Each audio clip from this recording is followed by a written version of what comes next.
Заримдаа хүн эрсдэл гаргах харцгүй байдалд өөрийгөө оруулахад тухтаа бас өсрээд гардаг. Мэдээж тэрэн дээр зөв систем, зөв дэмжлэг, зөв хамт олон байвал бүр гоё болно, мөн үү?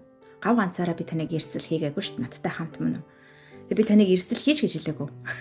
Зүгээр ер нь яг уу эрсдлийн нэг том давуу тал нь юу гэдэг вэ гэхээр хүн хотлоо хоёрын хооронд юмаа үздэггүй, юмаа хийдэг байхгүй. Хоёрын хооронд сэтгэл рүүгээ өнгөдөг байхгүй. Яг тулын нүүр тулыг гэж хийдэг байхгүй. Тэгэхээр зовж байгаадаа битгий санаа зов. Яагаад гэвэл энэ зовж байгаа чинь өвдөд байгаа чинь би яг энийг давахын тулд хичээл сэтгэл гаргана, анхаарлаа зориулна гэсэн үг. Анхаарлаа юунд хандуулна? Тэр чинь амь орно. Тийм ээ. Сэтгэл рүүгээ хандуулаад энд байгаа төгжөөсөө тайлаад хөнгөн болоод ирэхэд хүмүүсийн нийтлэг хүмүүсийн хэлж байгаа зүйлс сонсож гинэ. Одоо юм амархан бас санагддаг болсон. Зориг орсон. Хөнгөн болсон. Үгүй ийм л амархан байсан юм биш үү? Болохгүй юм төрүүлж хийгээд байсан байна. Тийм байгаа зү. Тэ?